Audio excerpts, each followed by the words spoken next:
division. As we just saw announced last night, Tyson Fury and Deontay Wilder, they're going to have their third fight, the rematch, the rubber match for the WBC and Ring Magazine heavyweight titles.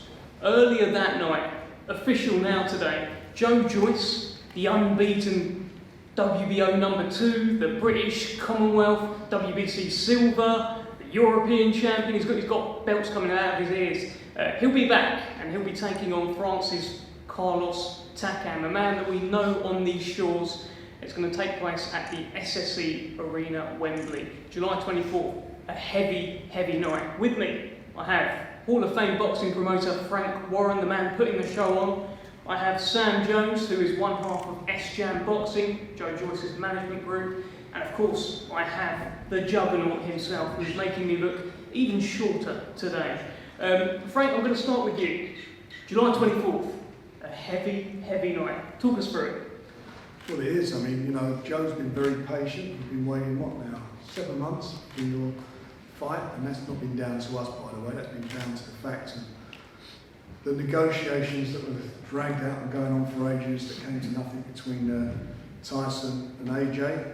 We had to preserve his position as number 2, because had that fight gone ahead, he would have fought Usyk. Anyway, that didn't happen. So now he's got a really good opponent. It's a good fight for him. Everybody knows who Takam is. He can't afford to slip up. Hopefully Joshua will get this fight sorted out with Usyk. As soon as he does that, Joe will be installed as the mandatory challenger. So he can't slip up. He's got his seat at the table now. He's got to look good and do the business on the night. And, you know, looking at him and the way he's kept himself in such great condition since his win over Daniel, you've got to fancy him to do that.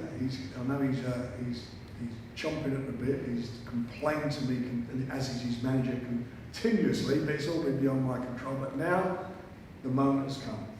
24th July, Wembley, go and do the business. What sort of timeline are we looking at for Joe to be perhaps installed as mandatory? Obviously, it looks like it's going to be Anthony Joshua against Usyk. Usyk is the mandatory. When would Joe get his shot, should he come through Carlos? Well, he will be, as soon as they announce that the date of that fight, he will automatically be installed at number 1 and be the mandatory. When he gets his shot, I don't think it'll be this year, because for various reasons. I don't want to sort of keep banging on about the fight that never happened. We'll see what happens with that one, if it can be resurrected. But in the meantime, all Joe can do is keep busy, maintain his position, and that gets him a shot against the WBO champion. That's what will happen. We talk about maintaining his position. I mean, it would have been surely easy to take a nice, easy fight to keep him warm. Why have you gone for Carlos Takam, of all people, who we saw gave Anthony Joshua a bit of trouble in their fight? I think to be fair to Joe and also to Sam and Adam, his management team, we've had quite lengthy discussions about who he would fight. He didn't want that option. They said they wanted him, and you've got to admire him for that. They said no. We know he's been out for a while, and no one would complain if he was going to fight something a little bit easier. No, he wants to get in with somebody who the public know and know what to expect. So you know that Takam's going to come to fight. That's what Joe's got in front of him. So, you know, hats off to him for doing that. And as I say, he wants to show, and I think he's been demonstrating it, certainly in the last few fights, that he is a guy who is within the next year will be fighting and challenging for a world title. Sam, I'm going to come to you. You have been banging the drum for Joe Joyce for years now, banging it very loud. I think you had a megaphone on the bus this morning as well. It was broken, but I didn't need a megaphone. It wasn't a megaphone, that was him. That was Sam Jones. Tell us, are you stood next to Britain's next world heavyweight champion? Yeah, look, I've said it from the beginning. We matched him against Ian Lewison on a 10-round debut from the beginning, and I told everybody before, as I say, going into his last fight, he was an underdog. I told everybody he was going to win. He went in there, he won, and this is Joe's time now. And we didn't want to. We told Frank we didn't want to go backwards. We wanted to go forwards, and we wanted Joe wanted a tough challenge, and he could have had a much easier fight. But Joe, it's not really down to me or Adam. It was Joe that said, no, I'll fight him. So it's a testament to Joe and his self-belief, his belief in himself. Joe was the underdog against Daniel Dubois. when the Usyk fight was talked about, and it looked for so long like it was going to happen, it felt like Joe was the underdog heading into that fight as well. Yeah. Why does Joe Joyce get written off?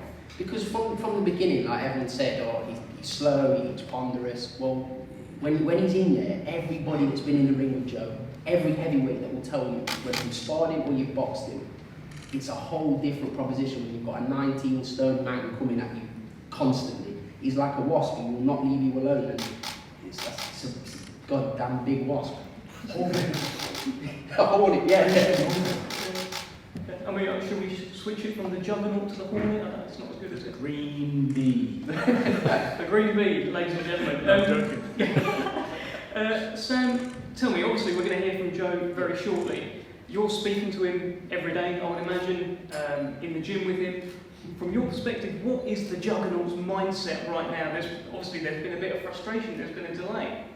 Listen, in boxing, nothing's certain. I mean, the last fight had that many announcements. After the 20th announcement, I said to Joe, I said, listen, we have to, we delayed flying in the Southpaw sparring for Usyk because of, started to become a little bit sceptical of the fight happening, and Joe's a professional. He stayed in the gym, he's kept himself, he's kept his mind right, and you can see by the shape of him now, he's ready to go. And listen, Takam, he's got muscles growing off his armpits, he's always game, and he gives everyone tough fights. He's been fighting at the world level, and Joe's going to be more than ready for him. And listen, Joe's got to perform as well. Joe's under pressure, he's got to perform, he's got to keep his position where he is in the WBO. And it's no easy fight, but we're confident in him that he's going to do a real number on him as well. I've heard you say before that Tyson Fury aside, Joe would beat everyone out there. Tell us more about that. Listen, Tyson I've known for a long, long time. He's a genius of a fighter, he really is. When you watch him spar, it's like trying to hit confetti. However, on Joe's day, he will beat any man. Tyson Fury, as you see, when he boxed Otto, while he was slightly off it. On his day, Tyson has solidified himself, in my opinion, as the #1 heavyweight in the world.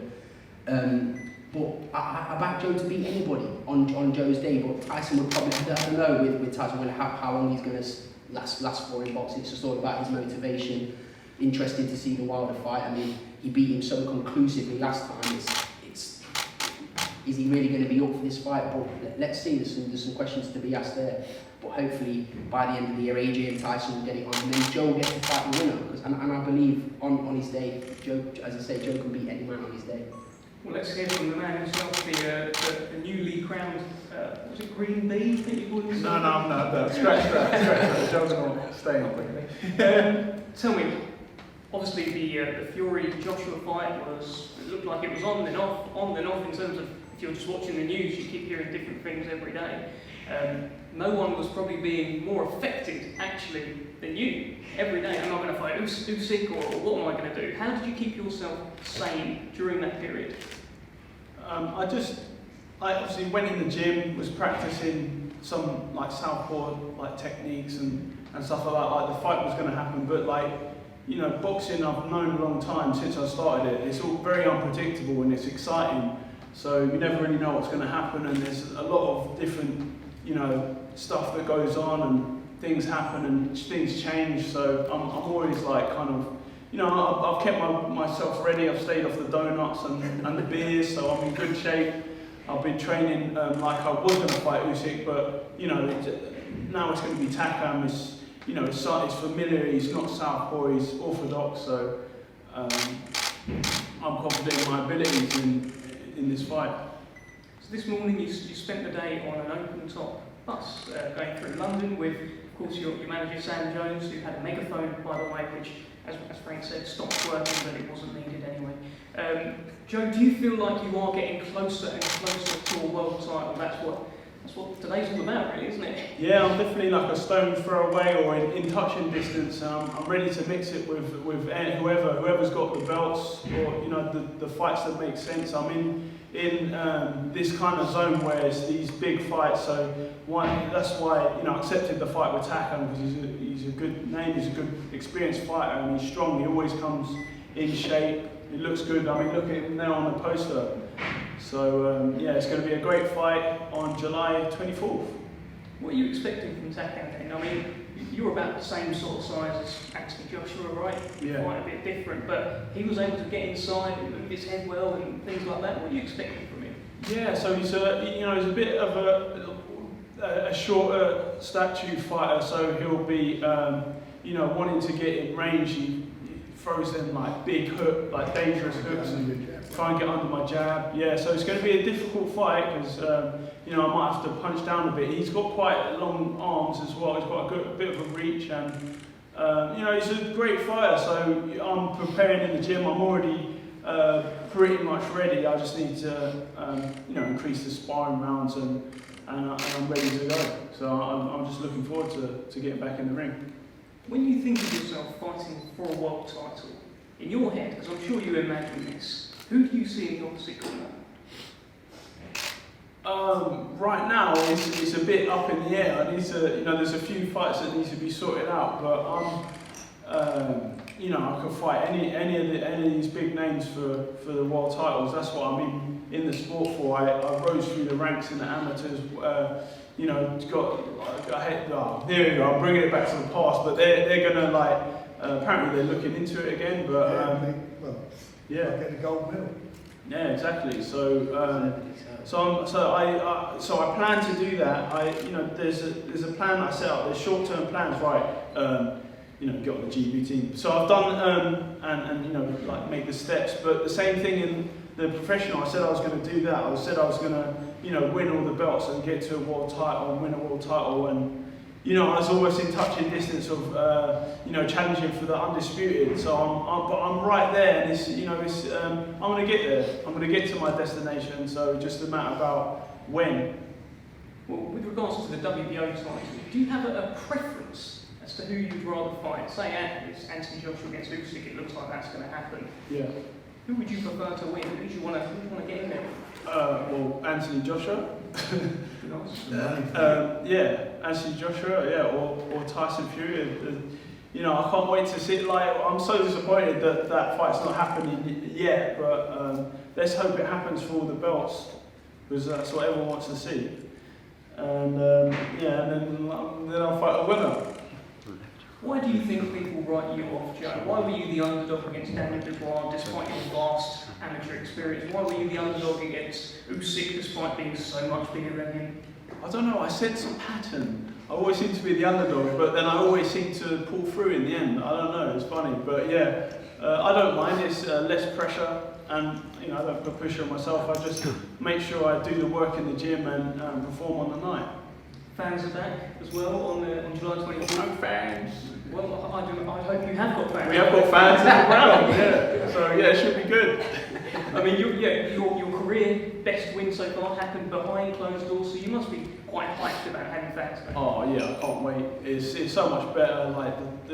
Just the pickup of energy, like when the big shots hit, and then when you walk at the edge of the music of people, all the sea of faces, it was missing in such a great fight against Dubois. That would have been amazing if it.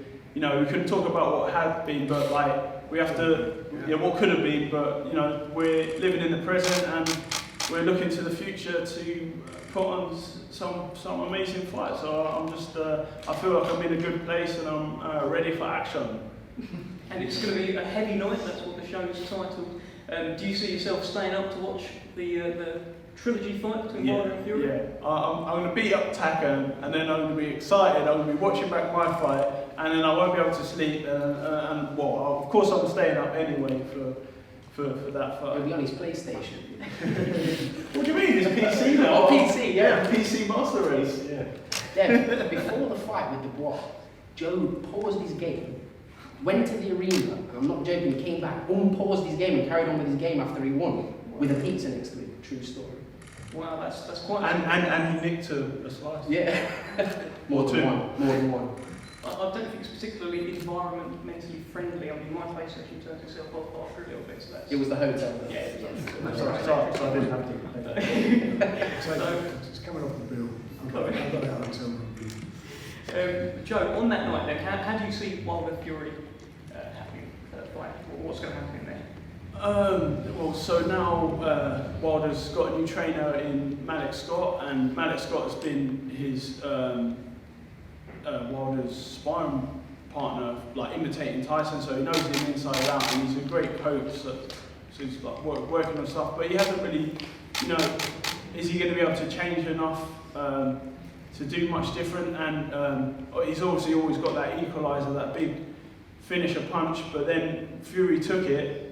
And got back up, so it's still going to be an entertaining fight. But you know, Fury for me, like he's so much better. Like his skills are so much better. He rises to the occasion. But yeah, I think it's just going to be a formality because he beat him comfortably in the last one. I thought he won the first one as well.